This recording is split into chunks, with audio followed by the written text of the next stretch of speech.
I watched another country attack people that I love, go after the way of life that so many people had sacrificed for. So you mentioned that initially you didn't want to receive the Medal of Honor. The day is the worst day of my life. Everything I cared about was lost that day. They had gave the information over to the Taliban, and when my team entered the village, they were already surrounded. Sergeant Dakota Meyer, a Medal of Honor recipient and a symbol of American bravery. On September 8, 2009, Marine Sergeant Dakota Meyer disobeyed a direct order from a superior to pull back from his position so he could rescue men wounded in a firefight over a mile away. He ended up going back 5 times and saved the lives of over 36 men. He is an American hero and Medal of Honor recipient. His heroism in Afghanistan's Battle of Ganjgal, where he saved numerous lives under intense fire, defines courage and resilience. Me as a Medal of Honor recipient, I was good one day. That doesn't mean that I'm good today. It's not just mental health in the military. It's mental health with the entire generation. Stop worrying. Stop taking an aspirin for a headache you don't have yet. Because if you don't like where you're at, you can change it. The Avenue of the Strongest is a podcast dedicated to exploring the lives and experiences of the most inspiring individuals from around the world. Each episode features interviews with fascinating guests who share their insights and wisdom on a variety of topics, including education, impact, motivation, health, and learning. Here are your hosts, Anayet Chowdhury and Vlad Suleiman. This podcast is sponsored by ArgoPrep, an award-winning edtech company serving over 1 million students nationwide. We understand that as parents, you want to ensure that your child receives the best education possible.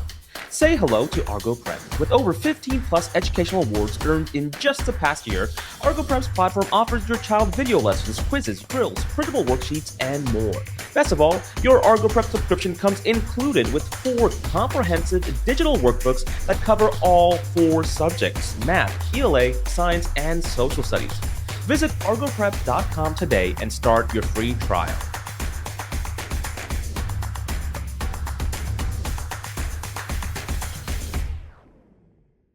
Dakota, welcome to the show. Thank you so much for having me. Of course. Before I kind of start off and talk a little bit about your childhood, I was looking at your podcast. But first of all, I love the format of your podcast. One of the videos I ran across what you mentioned was like, this is not your thing. Like literally what we're doing right now, talking with other guests, is not your thing. Can you talk more about the reason of choosing the format of, hey, I'd rather just have people call in. I want to go ahead and just speak my true raw emotions, as opposed to potentially having this kind of dialogue over here. This is like easy, right? Like, look, you're not gonna, like, I know the theme of the podcast. Right. I know the theme of the conversation. I mean, this is easy. Like, you're not going to, like, there's going to be no question come through here that says, why do you feel this way? Right. There's no conflict going to happen on this podcast. So, for me, I started the You're Human podcast because I feel that it's very important. I think one of the problems that we have right now is that all these echo chambers, right? Like your ideas and your beliefs can be whatever you want. And if you want to find people to support them, you can, and if you don't want to like engage with people that challenge them, you don't have to, right? And like what that does is that it's very, very dangerous, as you see, when your ideas can't be challenged, and when you can come up with some theory that never gets tested. It's not battle proven, right? And a lot of us walk around with that. A lot of us, our ideas, our beliefs, our all of this. And like the way that I feel we get stronger is by getting out and getting in the ring and testing these theories and these ideas, right? Whether it's in a conversation, if you can't sit across from people you don't agree with, you're not going to be able to sit across from very many people. And so that's why I started the You're Human podcast.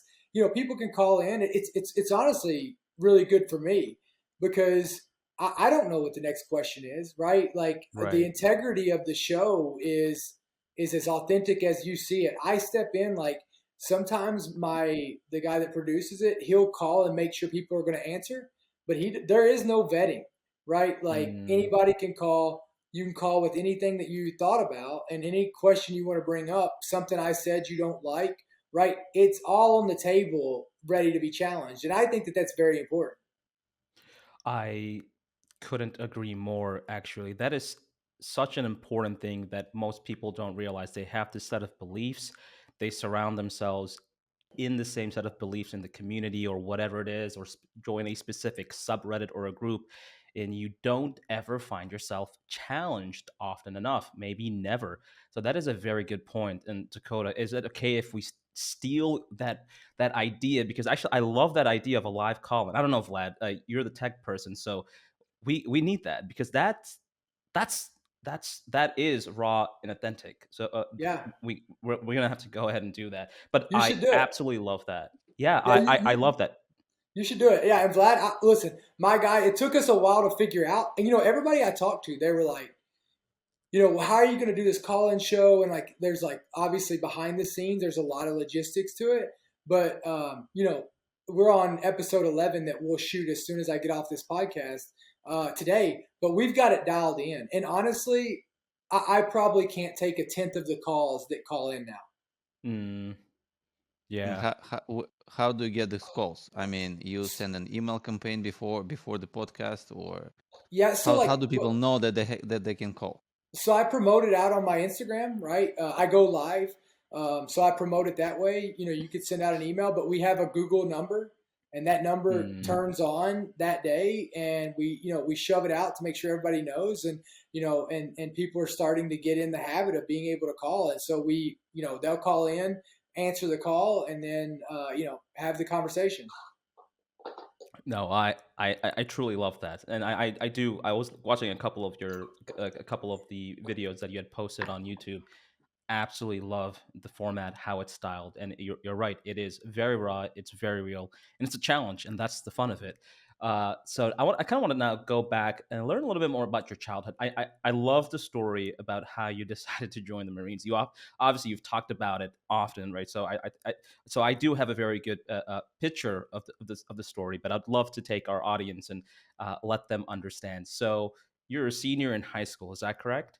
Yeah, I was. I was a senior in high school, and I played sports. Like it seems like there was something going on all year round, right? I played football, ran track. Sometimes I'd play baseball. Sometimes I'd play basketball but my primary sport was football. I loved football, and I did the rest of them to support football, and so. I was getting ready to. I was walking through my lunchroom one day, and there's this Marine recruiter in the back, and I didn't know what I was going to do. I mean, where I come from, you go to college and you either graduate or you don't, or you stay there and you find a job and just start working. It's not dreams weren't very big where I come from, and so most of us had jobs while we went through high school. You know what I mean? And if nothing else, we all worked on our family farm. And so, this Marine recruiter was sitting there one day, and I was like, I don't know why. I mean, I just went up to him and started asking him a lot of smart aleck questions. And he was like, well, what are you going to do when you get out of high school? And I puffed my chest up, and I said, I'm going to go play football at college somewhere. And he said, well, that's what I would do too, because you'll never make it as a Marine. And, I walked off, and that's kind of what sparks a guy like me, right? Like, you talk about my biggest fuelers are my biggest motivators and fuelers in life are the two words of "you can't." And so, for me, like, that was a challenge. And I knew my grandfather was a Marine, didn't know much about it. And I came back and said, let's go. Like, I'll sign up today. So I signed up and left for the Marine Corps about probably a month later, 2 months later. Wow. Yeah. Wow, and you were very young. Maybe this was the strategy of the guy who was recruiting you. Well, I do. One of the things but people underestimate is like Marine Corps recruiters, right? They do it on the lowest budget. You talk about marketing geniuses. Mm. They understand how to speak to themselves, and that's why they did what they did. When you look at the Marine Corps versus a lot of other branches, everybody signed up when I was serving, and what was crazy was you had the Army right next to in the same building, and the Okay. Army was offering like a $20,000 sign-on bonus, but people still kept signing up for the Marines who offered nothing. And it was because of the challenge. It was because the right people wanted to go to the right organization who wanted the standard to what they felt like was going to be the highest, the biggest challenge. And it was more about the challenge and not about the money. And that's how they create the culture that they did.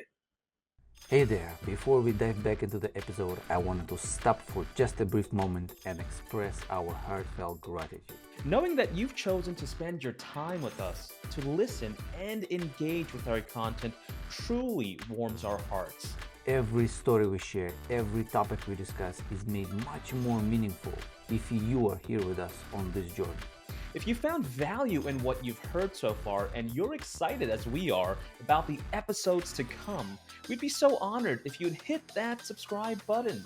It not only ensures you stay informed of all of our new content, but it also supports us in continuing to create and share.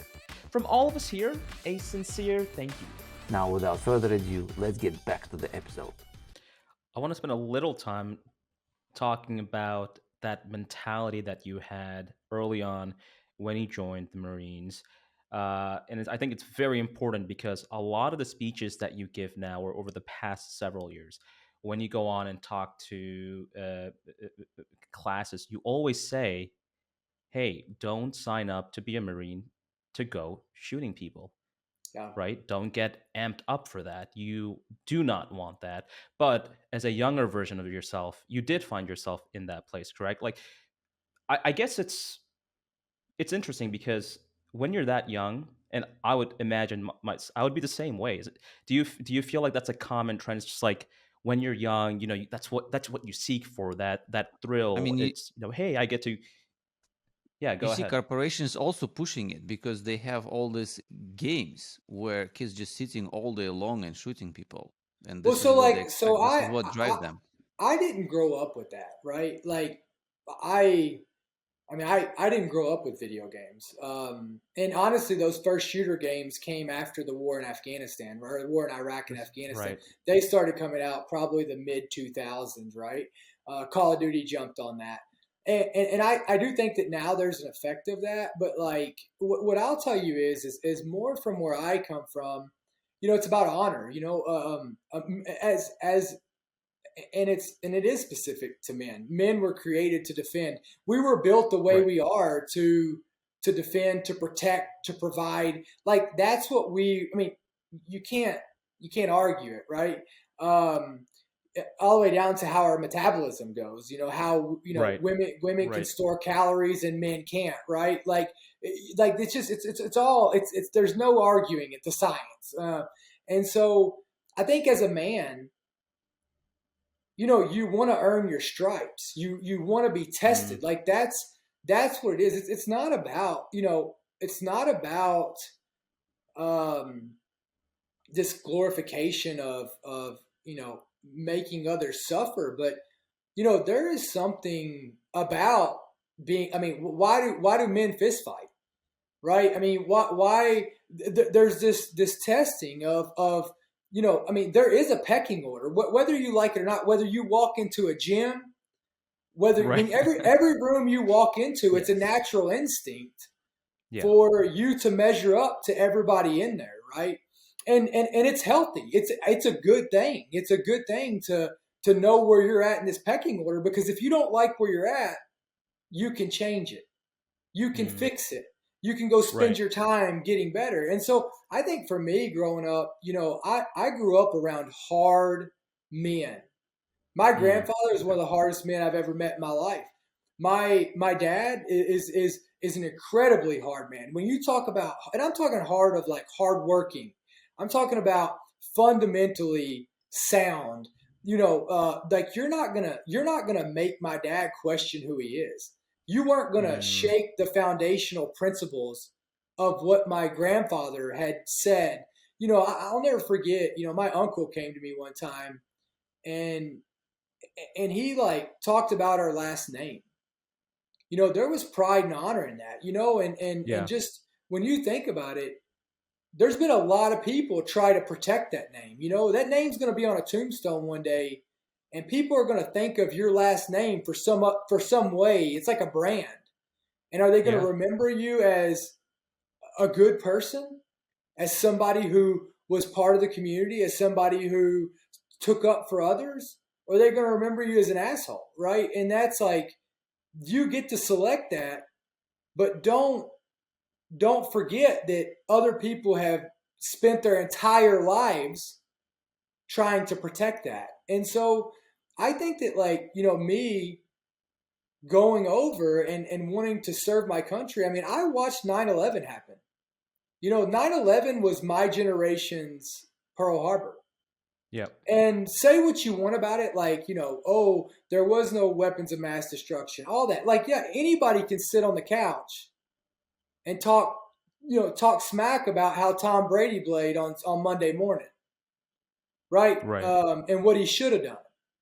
But at the end of the day, I watched and you can't argue this. I watched another country attack people that I love, go after the way of life that so many people had sacrificed for.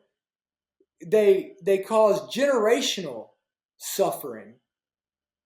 And for me, it was my generation's opportunity to go and have a little bit of skin in the game for these freedoms that we all get to enjoy every single day.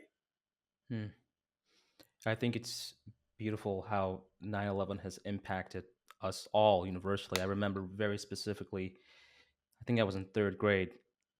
Actually, one of the individuals who died was a father of one of the kids in the school. I mean, I'm from New York City. I still live in New York City. It was crazy. When it was happening, I remember my teacher told our entire class to look out the window because it was all over. It was crazy. It's a crazy event. It's impacted us for sure. How old were you? You're a couple of years old. You must have been in what, like seventh grade? Oh, I think I was in the 8th grade. Okay, you were in the 8th grade. Yeah, I think I was in like 3rd or 4th grade. Yeah. I'd love to take a brief moment to talk about the Battle of Ganjgal, because I think it's a very important context for our listeners who may not be familiar. Could you please briefly give us an insight into that day? It could be a very brief insight into that day of September 2009, when you learned that 3 U.S. Marines, a U.S. Navy corpsman, and Afghan soldiers went missing after being ambushed by many insurgents. Yeah, so we were in the northeastern part of Afghanistan. It's in a place called the Kunar province. It's just literally, really close to the Pakistan border. And it was up in the mountains. And so I was over there on what's called an embedded training team.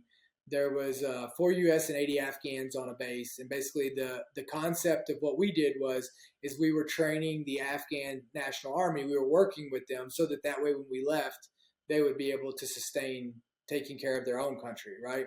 Right. And so a very, very rewarding mission. And so we were going into this village. I was left at the trucks, and my teammates, I was replaced by another guy, and my teammates went into this village to have what we call a key leader engagement. So they were going to sit down and talk with the elders, like basically like the town mayor or whatever, and come up with like ways we could work together. Look, you look at the theory. The less that they're allowing the freedom of movement of the Taliban and they're supporting the government, the better it is, right? Right.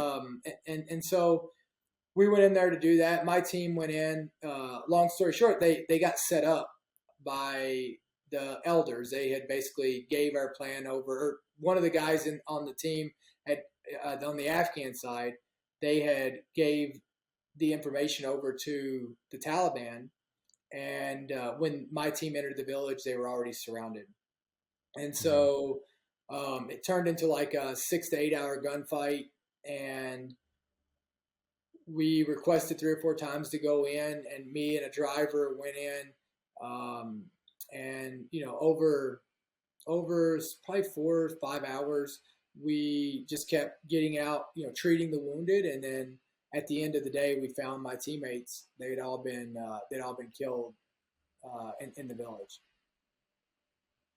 Wow. That's that's really crazy story. And yeah, what happened with the guy who sold the plants and all stuff to Taliban? Yeah, you never know who they are, right? I mean, it's when you're working alongside a foreign foreign soldiers, you never know. Like, they could have told their mom they were going. Who knows, right? And they're always trying to get paid off. I mean, you never know. I mean, it wasn't the Afghan National Army. It was usually the border police or the Afghan National Police, who were more connected in those regions and would do things like that. Mm-hmm. I see. Yeah. Now I want to speak about what happened in 2017, where you gave a speech at Marine Corps base in North Carolina. So you mentioned that initially you didn't want to receive the Medal of Honor. So I would like to ask, why is that? Why you felt that way? To me, like, the day is the worst day of my life. Everything I cared about was lost that day, all the way from me continuing to be a Marine, all the way down to my privacy, to, losing all my teammates, right? I mean, all those things. And, losing my teammates is not something that I feel like I should be rewarded for. Or awarded for it, and that, so it's kind of a contraindication. So that was why. And but I wear that medal for them. I wear that medal for all the men and women who serve, and that's what I decided to accept it on behalf. I do want to add one thing. Not that I want to speak for you, but these are literally your own words, which I took some notes down. A couple of sentences that really hit me in the heart. So, Vlad, this is one of Dakota's statements, word from word, which is, "You will always be remembered for how you impacted the people around you, not the number of medals or awards you have." Which, if you really think about it, it's true. It doesn't matter who you are in this world, or if doesn't matter what happened. When you're dead, it's only the people that around you that you've impacted for good that will remember you, or for the bad, who will remember you for worse. Yeah, who left after you, who will speak about you, as you said, Dakota, who will speak about your last name, your brand name. This is what really matters, right? Yeah, and like it doesn't like titles, awards, money, none of that matters. I mean, it does, obviously, to pay your bills, but if your goal is, and I'll it only matters what you did today. Nobody cares what you did yesterday. Every day you get up is another at bat. And look, like, you shouldn't celebrate wins more than you celebrate losses in the same bat, right? Like, it does you no good. They're all just moments in time. And every day, like, you start at zero. And, whether you're a husband, whether you're a father, whether you're a wife, whether you're a coworker, whatever your title is, you got to get up every day and earn that title. And you either earned it or you didn't that day. It doesn't, you look at marriages that fail, they stopped putting time and effort into the marriage after they got married, right? That's just when the work starts. You look at dads, you look at any of this, I call it the Uncle Rico syndrome. You hear these people who walk around and they talk about, well, when I was in high school, I did this, or oh, last year I had, $50 million in sales. Well, what'd you do this year? You might have been good yesterday, but you suck today. That's a good statement. I will write it down. Yes. So speaking of leaders and leadership skills, you often also say and mention in your podcast, in your speeches, that the biggest thing a leader can do is listen. Yeah. So I wish I could scream this on top of my lungs, because so many leaders out there dictate, speak, but don't listen. So I would like to hear your opinion. Why is it so important to listen, and why leaders should have the skill? Well, communication is, look, you look at anything, you look at any critical incident, you look at any relationship, you look at any breakdown in anything that's not working, and you watch what every single time they will come back to, at least as part of it, and it's communication, right? So communication, it requires two things. It requires transmitting and receiving. And so as a leader, I think there's two critical pieces to being a leader. I think number one is is empathy, right? Like, you can only be as effective as you can be empathetic. Like, that's the, like, authentically empathetic. And then the other piece is like you said, like listening and communication. And so, you know, like, a guy once told me, he said, Dakota, you have two ears and one mouth for a reason. And it's because you need to listen twice as much as you talk. And a lot of times, though, you look at people, and everybody's really good at transmitting these days. They're good at getting sound bites. They're good at formulating their ideas and throwing them at you. But I'll tell you what they're not good at. They're not good at receiving, because they don't want their ideas challenged, because they haven't thought about it. They don't want to put the work in, right? And like a lot of leaders, it's like with my kids, right? If you can't lead your kids, you can't lead anybody. And for me, like, my kids, I always welcome them to ask why, right? Like, yeah, because I think it's healthy. Why is so important for anybody on my team to be able to ask me, hey, what's, my kids ask why. Most adults should ask, what's the reason we're doing this? And if you as a leader don't like when somebody asks you that, or if you have to say, because if you tell somebody something and you have to revert back to, because I said so, because I'm the boss, because this is how I want it, then you have not put enough thought in that idea or why you're doing that, and you shouldn't be in that position. Yeah, no, that's a very good point. The example with the kids, it can just go on and on hours and hours. They'll be asking why and why, and you'll be just keep answering it. Well, but isn't it good though? Like, you talk. I think about it with my kids. Like, these questions challenging my directive is very healthy, right? Like, I should not tell my kids, "Hey, be quiet." Like, is there a reason? Like, I shouldn't tell them that just because they're annoying me, right? Like, I should tell them to be quiet if I'm trying to drive or I'm on the phone, if it's being disrespectful, right? Does that fall into my principles that I'm trying to teach them, right? And it's always a good check for me. You have two daughters, is that correct? I have two daughters. Okay, Vlad has two daughters. I have one daughter on the way. So my next question to you, Dakota, is give me one advice that I need to be ready for, or I should do. Listen, your whole life's gonna change. Look, God, for the good. God, yeah, absolutely. God, God gives hard men daughters to soften them up, right? And my daughters are. You will tell you what, you will become the best man you ever have the day you have a daughter, and I'll tell you why. The best man you could ever be. And I'll tell you why. Because when you realize that you're the longest man that your daughters are going to date, like, you're the longest, like 18 years. Right. They're dating you.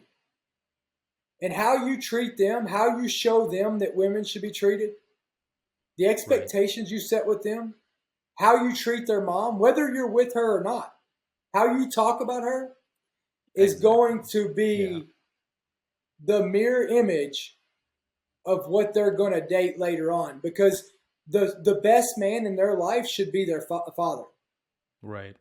And so when your daughter comes out and you start thinking about that, when everything's put in perspective, like the way you'll look at women from then on is that that's somebody's daughter. Right. Yeah. Then No, that's I want to come back to our discussion about questioning and asking why. But it doesn't apply when you are in combat, right? Because when the captain says, you have to just follow and don't ask. So don't we have to also teach the skills to our kids? Sometimes don't ask, but listen, let's say in some risky situations. Yeah, so I think that there's two types of commands, right? Or two types of directives.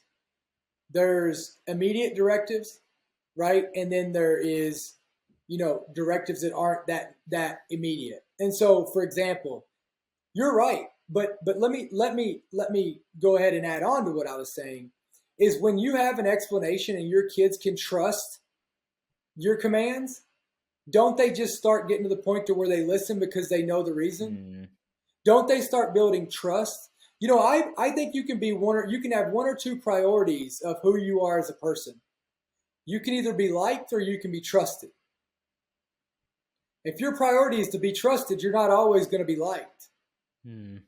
If your priority is to be liked, you're never going to be trusted. And so with my kids, the expectations are the expectations. And sometimes I need them to question me so I can clarify those expectations. What I hear myself say doesn't mean that's what they received. And the feedback of what they heard me say, which I make them repeat. If I tell my kids, hey, we're not going to do this. Like or how about this? Pick up the toys. Hey, every night, all the toys need to be picked up off the floor. Well, why, Dad? Well, because if there's a fire or there's an emergency, I don't want you to have to trip on those. I don't want them to be in the way. Also, I clean my room, and I would like for your room to be cleaned up every single night. These are the expectations. Now we meet them, right? And so if you build that, but it's just like with people. And so, yeah, you're right. If I tell them to stop, and I've explained to them a few times in life of, hey, why this is important. When Dad tells you to stop, it's because he doesn't want you to get hurt, or he wants you to do this, or you know what I mean? And so like that way that if they're getting ready to cross the road and I see a car coming and I yell stop, they're going to follow that. Do you see what I'm saying? Like, but you have to build that credibility, even if you as a leader, you can't just walk in somewhere and expect people to just do just do what you want them to do. But if they know and they trust after you've explained to them that you're doing it for the right reasons, that you're not just doing it to just do it, doesn't it get easier for them to follow you and follow your commands? Yeah, 100%. I want to talk briefly about the importance of mental health in the military. Now, I know you spoke a little bit about this in the past couple of videos, but my question to you is: has this gotten any better over the last few years, or is this still a huge issue where you can't really talk about any kind of mental health issues in the military? Well, so here's what I want to challenge on this. It's not just mental health in the military. It's mental health with the entire generation. And my belief on this is that if you notice, like the problem is like, Vlad, you take it. I see you doing something dumb every day. And he comes in, he's like, man, I'm depressed. And I'm like, okay, well, what's going on, Vlad? Are you sleeping? Well, no. Well, why not? Well, I'm staying up playing video games until 1 a.m. Oh, and then man, like, you know, my relationship with my wife sucks. Or, you know, and you know, I'm not getting, Vlad, are you working out? No, I don't have time to get to the gym. And you keep going on and on. And instead of me looking at Vlad and saying, hey, well, quit going to the bar. Quit going to the bar 4 nights a week to happy hour. Spend that time getting in the gym. Go take your wife on a date. Go spend some time with your kids. Hey, quit playing those video games until 1 a.m. in the morning. But again, nobody wants to look at each other and say that.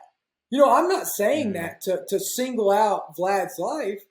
I'm telling Vlad that because I love him. I'm telling him that because I'm going to not let him feed into these lies in his brain, right? That's my job, is to tell him what he needs to hear, not what he wants to hear. We don't do that for each other anymore. And so with this mental health aspect of it, you know, when you look at it, we've tried to be more understanding, right? Like we've tried to coddle each other. Like, I don't want to offend you. I don't like being fat. There is, like, if you're fat, you're fat. Like, if you're fat, you're unhealthy. I mean, that is true. I mean, if you're fat, you are fat. You know. I know we laugh about it, but I know. But the sheer fact that we don't want to look at somebody and say, "Hey, look, you're unhealthy." Like, oh, you look good. No, you don't. No, you don't. And on top of it, it doesn't look good on what it's doing to your body. It's like it's a strain on your health. Type 2 diabetes. I mean, you go down this whole list, but because we don't want to shame people. It's not shaming. It's me looking at you and telling you that, you know, I love you, and I'm gonna be, if I have to be the one to tell you, if I have to be the one to confirm it, then I need to do that because I care about you that much. You talk about the most selfish thing that we can do is to look at other people around us that we supposedly care about, watch them continuously make mistakes that are killing themselves, unhealthy, that are going to cause them problems down the road that we know, and not saying something to them about it. So let me. What if they not asking my opinion on their, let's say, if they are fat and they're not asking opinion? Well, do I look fat? Well, do I look this or that? I'm not just coming and telling him. No, and that's not. But people. I'm not saying that you walk around and pointing that out to people, right? By no means.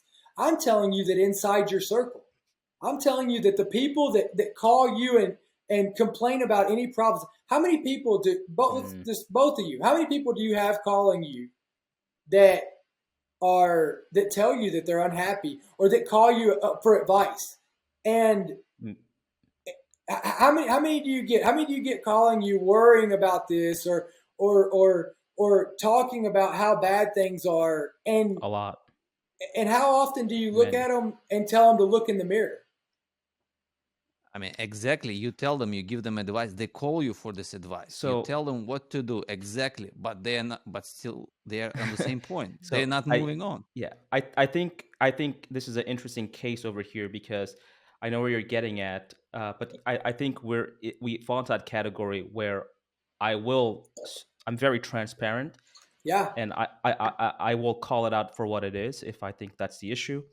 But I do see your point where we have moved away. We are now on a trend where, oh, it's okay, it'll be fine, you're doing perfect, where deep down what the issues are. But also it gets very complex because if we take a look at the overweight situation, right? It doesn't get complex. But it doesn't matter though, because even if you say, hey man, you need to lose weight, you saying that never helps somebody lose weight in most cases from empirical data.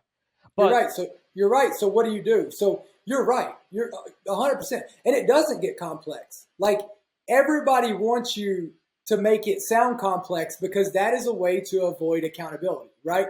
So you're right. You're right. It doesn't. You're right. Telling somebody that they need to get in shape doesn't do it. But if you care about them enough, like if it's your wife, if it's your husband, Right. if it's your child, well, you should be doing healthy habits. So why don't you do it with them? Why don't you, if you care about them, make and look, I don't believe in telling someone that they're overweight without turning around and providing a solution with it. Yeah. So and it's not complex. You look at anxiety. How many people are drinking 900 milligrams, 2 to 3 energy drinks a day? A lot. Yeah. And we wonder why we got anxiety. And what does anxiety lead to? Depression, right? I mean, but again, we don't want to call these problems out because, well, we don't hurt anybody's feelings. And then on top of it, we don't care enough about these people in reality enough to help them get out of that problem.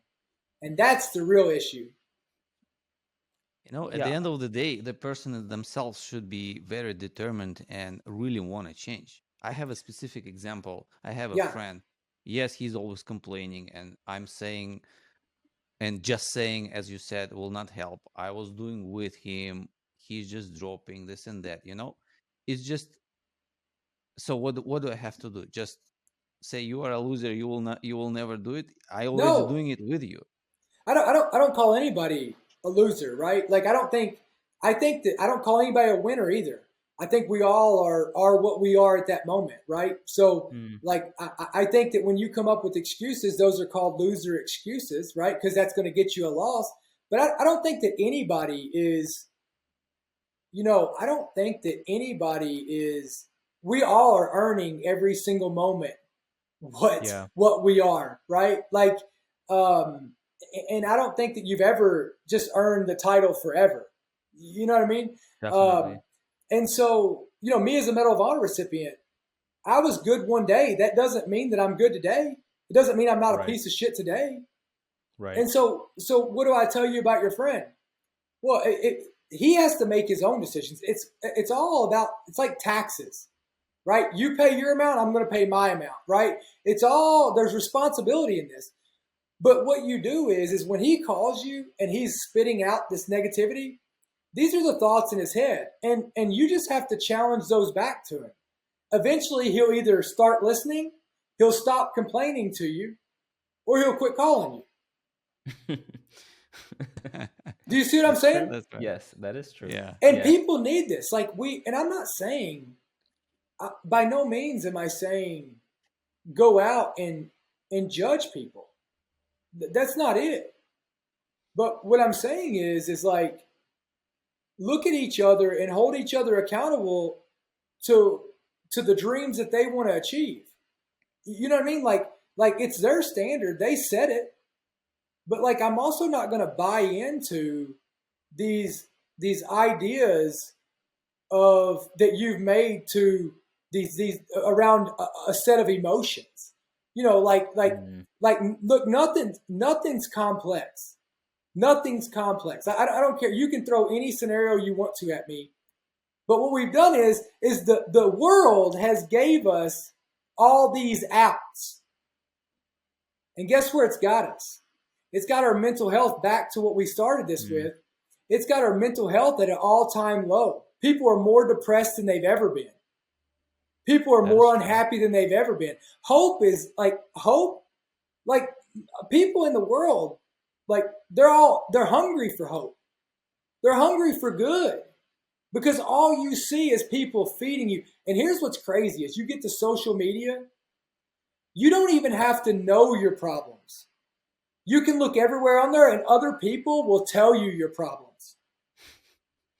Yeah, this is true. Like think about your conversations on a daily basis.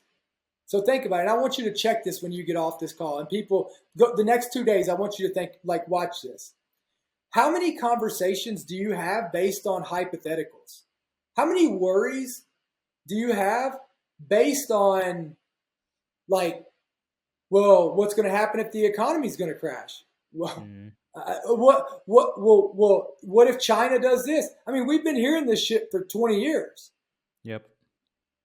You know what I mean? And it's like, everybody's worried about everyone is worried about hypotheticals, and this is what drives them crazy. It didn't happen. Stop thinking. Relax.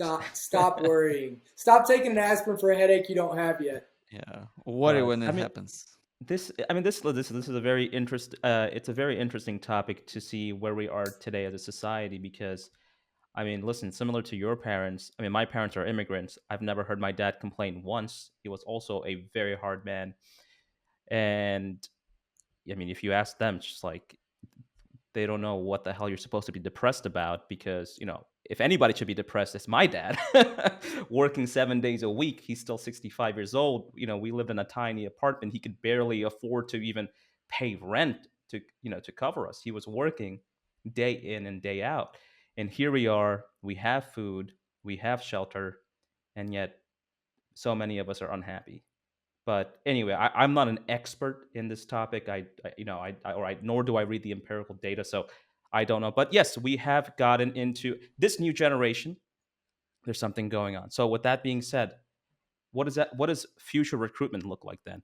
If we're talking about Gen Zs, or young students now, or that are going to enter into the military, if we see such a huge increase in depression and anxiety levels, doesn't that mean that something needs to change? I mean, now we have people serving our military, but with record breaking people with anxiety and depression. Yeah, I mean, look, I first off, I don't think that. I think that once you get in the military, like, you've got a purpose. You've got a structured day. Like, you're Okay. out there, you're busy, you're getting after it. You've got accountability. You've got standards that you got to meet, right? Usually, you see this rise in anxiety and depression once they get out, right? Because of the loss of structure in the day, Well, and that's or many things, of course. But no. I mean, honestly, I tell them all the time. Like, what happens is they get out because of the bullshit, right? And what they realize is there's bullshit all through their life. You know what I mean? And so instead of being focused on the opportunity and finding that opportunity and finding where that purpose is, sometimes we get out because we think it's going to be an easier way on the civilian side, and that's not necessarily the case. And some it is. But what I would tell you is our military is going to be fine. It's going to be fine. Our country is going to be fine. We're still the greatest fighting force on the face of the planet. that we are definitely. There's no doubt. The kids that are going in today are way smarter than the generation that I was in. They're in better shape. They're physically better shape. They're faster. And the data, data proves all this, right? And then you look at their ability to process information is astronomically higher than when my generation went in. So to me, I think we're going. I mean, it's fine. It's going to be fine. I think when you see this recruiting dip, it's not an issue of that we don't have people that want to serve, that the military is not respected. I'll tell you what it is. It's that the military and the fire service and first responders have done the same thing. You look at recruitment, it's starting to drop in all of them.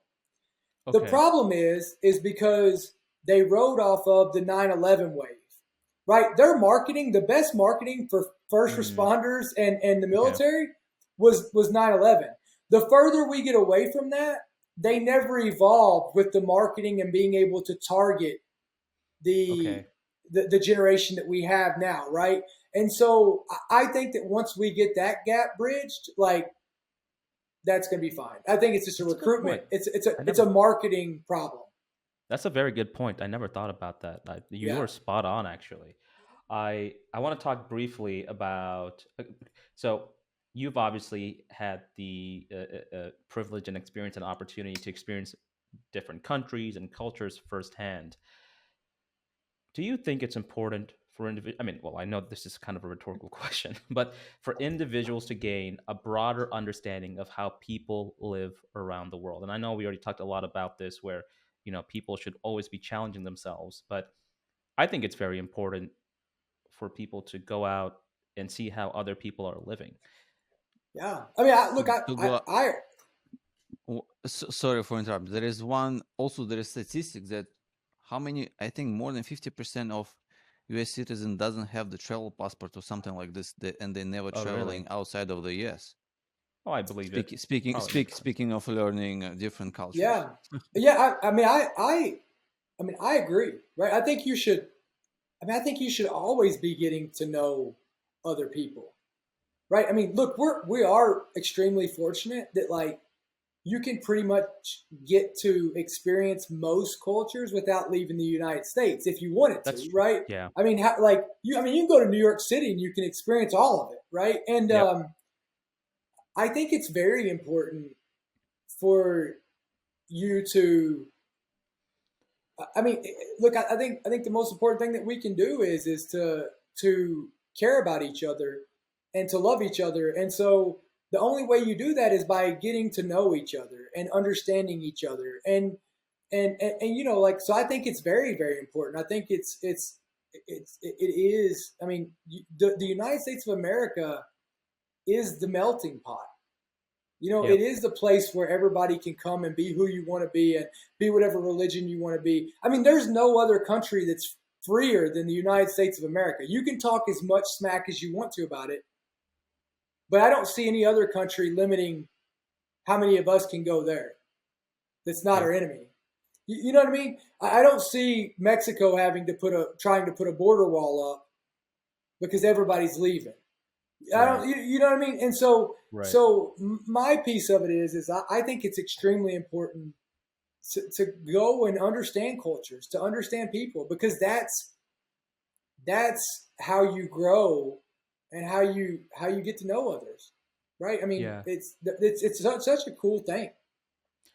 No, I 100% agree. And the only thing that I want to add to that is probably I'll get a little bit of heat for saying that, but but it's fine. If I can't speak my own mind, then who am I? 100%. Which is, a lot of people, I mean, even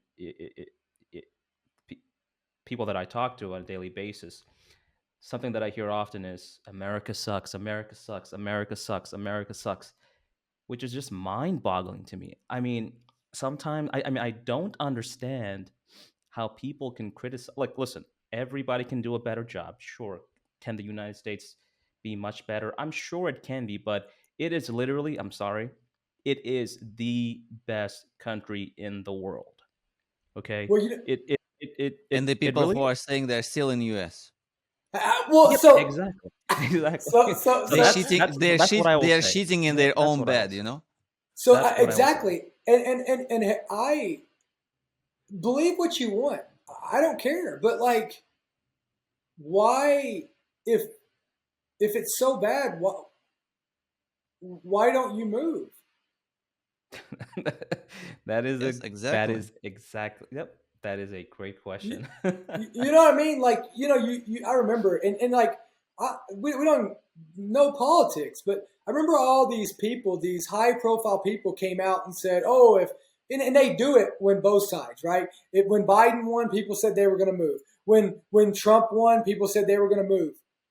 You know how many of them moved? Nobody. Yep. Zero. It's all talk. People but again, like, you go back to those people who do this, they say this because they don't know other cultures. Right. They say this because like, that's why, like, my show goes so good, and why I feel so secure with getting up there with my ideas. I've done more research and put more thought into the things that I say than anybody else has. And most of the time when people are saying things like that, you can't engage with them. And I'll tell you this, you just let them think that, right? Like, that's their own issue. And there was this, I was reading this yesterday, and so I'm going to bring it up on this podcast. So there was this lion who was he had told this donkey, or so this donkey and this lion were arguing, and the donkey said something about that. He said the grass is blue, and the lion said no, the grass is green. And the donkey said, no, the grass is blue. And so the donkey went to the king and told the king, he said, hey, the lion thinks the grass is green, and he keeps arguing with me, but the grass is really blue. And the king looked at the lion and punished him for 6 years. And the lion said, but why did you punish me? And he said, because you know, sir, that the grass is green. He goes, I absolutely know that the grass is green. He goes, but I'm punishing you for arguing with the donkey. So why would you argue with somebody like that? You know what I'm saying? Like when you look at them, like, and so we do live in the greatest country, and that's what we got to provide. That's what you got to show your daughter.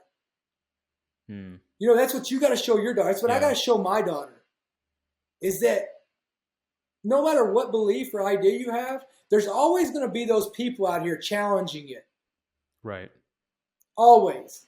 Right. And when you look at them, it's like, why do you live here then? Then why don't you leave? Yeah. I think this is exact word that I tell to people who is are that the next question? is that the next Yeah. time? Next time I hear that, I should just say, "Well, okay, why don't you leave?" Yeah, I will buy you a ticket myself. Go. Well, you can get a passport out. You can go live wherever. Listen, all I will. I mean, we're all entitled to our opinions. Opinions is a beautiful thing. Debate is a beautiful thing, but United States is the place to be. It is fantastic. It is really still the land of opportunity. I don't know about other things, but even for entrepreneurship, you try to go and launch a company in London. Go see how hard it is and how bureaucratically filled it is there. Only in America can you come in. You can literally open up an LLC or a C corp the same day. You can get your IRS EIN number, electron. You can start doing business easy. I don't even whatever 5 times easier than probably any other country out there. Facts. That's it. That's just the one thing I know. I will cut but this word. there are plenty I will of use other it for things. the advertising.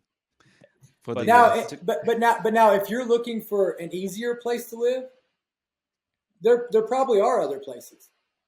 Yeah, there definitely. probably are. Yeah. But I mean, even within the United States, there are easier places to live. You don't have to live Well, in the major cities. That's it. 100%. There you go. Dakota, I want to play a very quick game with you. Are you up for it? I'm always in for games. Sounds good. It's called a rapid fire scenario. I will tell you, you have 10 seconds to respond to each scenario. Okay. Here's scenario number 1. You're in the woods with only a knife and matches. You need to survive for a week. What's your plan? Build a shelter, find water, and then get a fire going. Okay. Very quick, very precise. You are lost in a city where no one speaks your language. How do you find your way back to the hotel? Either draw it out or start. I mean, do I have a phone? I guess if you have a phone, I suppose it's Google Maps, right? Google Maps it, or just start. I mean, first off, I don't go anywhere where I don't know how to get back to. But anyways, but so I mean, look, I mean, you can find ways. I mean, find a book or something that's got it in it. Well, I like your statement about you don't go anywhere where you can't find yourself back. That's true, actually. Yeah. This is a good one. You're running for president of the United States. What's your campaign slogan? My campaign slogan is "We the people." You know, it's not about Republicans or Democrats. It's about Americans. I love that. And finally, you wake up and you are the last person on Earth. What's the first thing you do? Oh. Smile. Make new people. Smile. You try to Smile. Sounds good.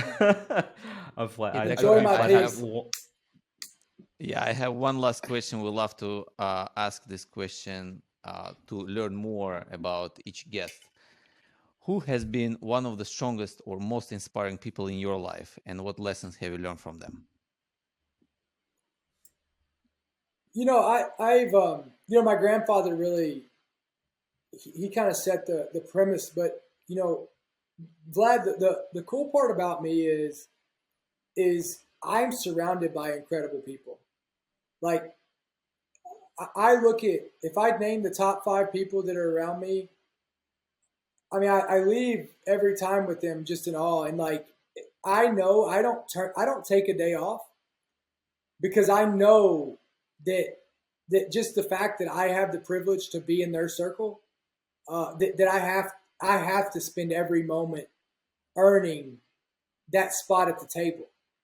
And to be honest, though, if I had to narrow it down to two people, my daughters, right? You know, my daughters, they set the standard for me. I know that they deserve the best man on the face of the planet, you know, and that comes with a lot of things. It comes with not only me showing up, but me also providing an example of what not a do as I say life, but a do as I do life. And whenever I live by the oath of do as I do, I have to do. And I have to do every day because they're watching me. And so for me, it's my compass are my daughters. But then around me is I'm surrounded by giants. I'm just a man that stands on the shoulders of giants, and I'm so fortunate for that. And so, you know, that the list would be too long because I've been so fortunate with so many incredible people that have been willing to take a chance on Dakota, right? Who've been willing to accept me at my worst in order to make sure they hold me accountable to be my best. And that's what it's about, right? And that's where all these ideas on this podcast, they come from. And you know, I'm not an expert. I don't have a bunch of letters by my name. But I'll tell you this, when it comes to life and it comes to overcoming hard things, depression, anxiety, loss, trauma, I'll tell you this, I would have a mile long. I ain't read all the books on it, but I've damn sure lived it. And I know what works. I know what works. And so, and what works is empathy, accountability, pushing each other to be the best, showing up every single day and doing the work and not taking the easy route. And all those, if you mix those up into anything that you want to be, you're going to succeed. Dakota, it's been an absolute pleasure having you on the show. It's been an absolute pleasure getting to speak with you. Of course, thank you for your service. Thank you for introducing your ideas and also challenging us or just talking about different things. It is very important. I think that's the most important thing that I can take away with this is you need to have new ideas, whether you think it's right, whether you think it's wrong, and constantly challenge yourself. Absolutely. We're shifting away from this. And if someone does not fit your narrative, they are kicked out. They are kicked out of society, which is dangerous, which is extremely dangerous. I believe that. And so thank you for that. I think that's critically important. Dakota, for those who are listening, please don't forget to check out his incredible books, Into the Fire or The Way Forward. But Dakota, please let us know what you have going on because you have a ton of things going on. So you have the two books. I know you run a gym, Own the Dash. You're running a podcast. I'm probably forgetting one or two other things, but please let us know where our audience can find you, whether it's a website or a social platform. Yeah, you know, go to Instagram, Dakota Meyer 0317. I've got my You're Human podcast that comes out weekly. It's a live call-in show, so call in anytime you want. Getting ready. I've got another book that's going to be coming out this fall that I'm in the middle of writing right now. So really excited about that book, and it's got a lot of what we just talked about in it. Yeah, that's kind of it. So just keep crushing it every day. 1% better every day. Sounds amazing. Dakota, thank you so much for your time. Thank you all so much.